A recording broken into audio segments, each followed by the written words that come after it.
All right, guys, so we are now into our finale segment. So, our finale segment is going to be about Megan Thee Stallion. Now, Megan Thee Stallion and Tory Lanez have been in this big, huge mess regarding Tory Lanez having a felony and having a gun in a car and Megan being in the car. Now, although it seemed like Megan was very innocent within this situation and she really had nothing to do with this whole situation, it was just the simple fact that she was in the car present while Tory was being arrested and charged with this felony. So, in the end, we all kind of wanted to figure out what was going on, what was the reasoning behind all of this stuff, and guys, everything started to really unfold today. So I'm going to go ahead and take things back from where it all started, which is over the weekend on Saturday. So if you guys remember, over the weekend on Saturday, Megan Thee Stallion was on live, and she was on live with Kylie Jenner. And the next thing you know, while she's on live with Kylie Jenner, here comes Tory Lanez, and he comes and shows himself as well. So we realized that Megan Thee Stallion is now present with Tory Lanez and, Kylie Jenner, which was something we're not used to seeing, especially with her being with Kylie Jenner. Tory Lanez, we've seen them have interactions, frequently, so that was not, a surprise, but especially Kylie being there was a big, huge surprise. But then that's when the whole situation of an SUV having a gun ends up coming into play, and we realize that the person that has the gun is Tory Lanez, and then we also find out that Megan Thee Stallion was present as well. And then as things start to unfold, we find out that there is also another female in the car as well. Now, there was tons of speculation as to what could be going on, and we now have an update from Megan Thee Stallion as to what all is going on. So I'm going to go ahead and read you guys this narrative pretty much that Megan Thee Stallion wrote on her Instagram, and then I'm going to read you guys her caption, and we're going to talk about it, and then I'm going to be bringing up some more information, and then we're going to be talking about it, and then I'll bring up more information, because guys, it's a lot. So it starts with Megan saying, "The narrative that is being reported about Sunday's morning events are inaccurate, and I'd like to set the record straight.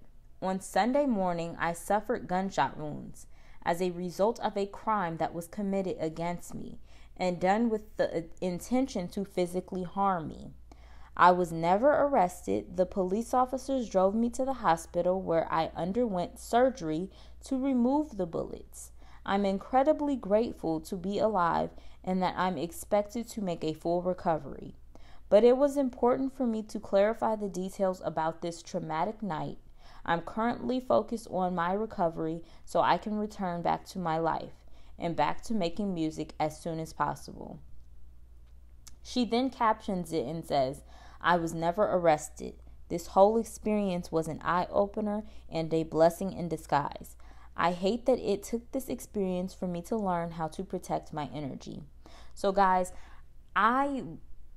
when I first read this, I was, shocked, because I could not imagine that Megan was literally shot at and that the person intentionally shot her because they were trying to harm her.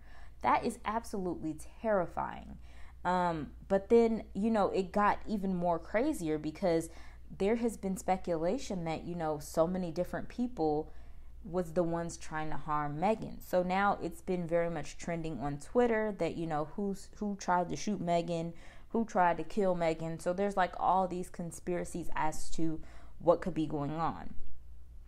And I really felt it when she said, she has to protect her energy, because you really do have to be careful with who you give your energy to these days, because there are people where you can just pass by them after just walking past them and you feel just this weird shift of energy simply because they're not good vibes for you.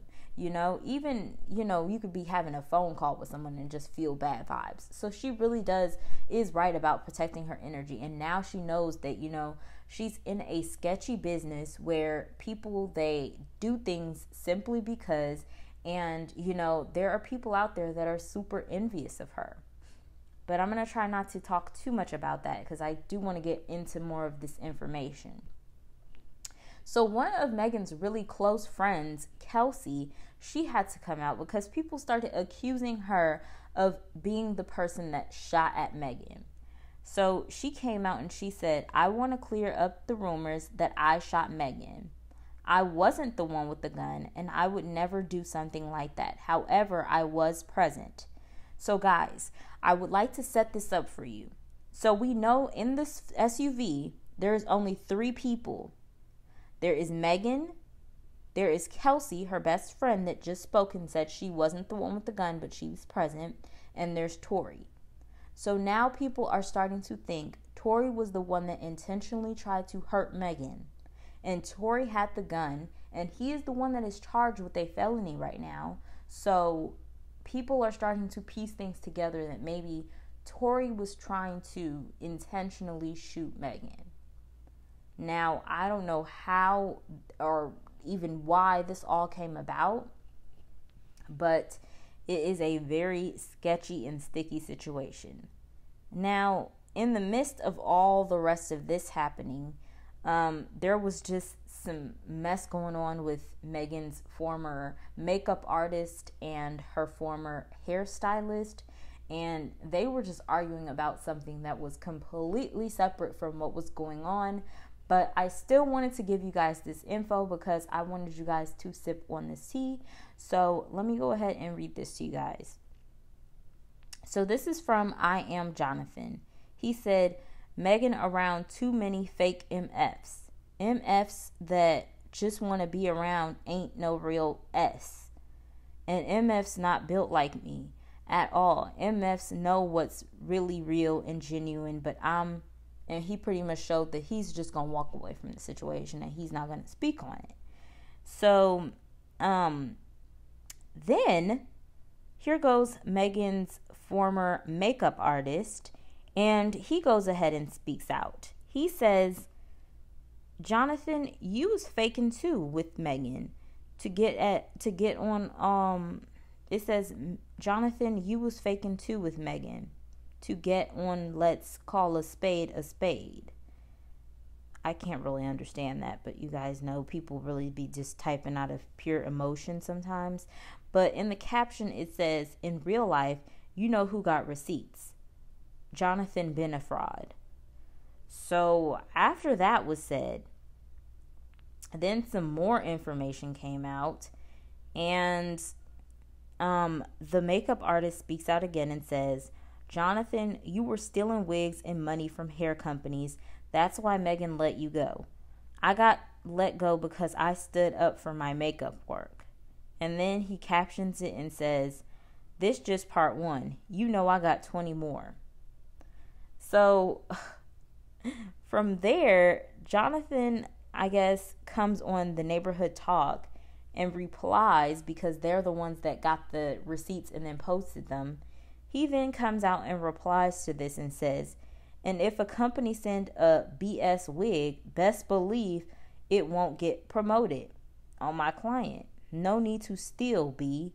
I got real life money and I could never be let go from nobody. I'm my boss."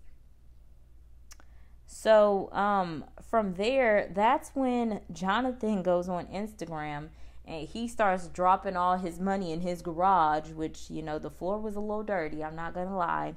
But he starts dumping all the money on the garage ground and starts panning around, showing you guys his house and everything else to show, he's got it like that. He's got money. He ain't got a front for nothing. Then I went to the makeup artist's page, and it just says that, there was a person that commented and said he stole a pretty ass $100 from me. So disappointed. I like him. And then Thank you for listening, everyone.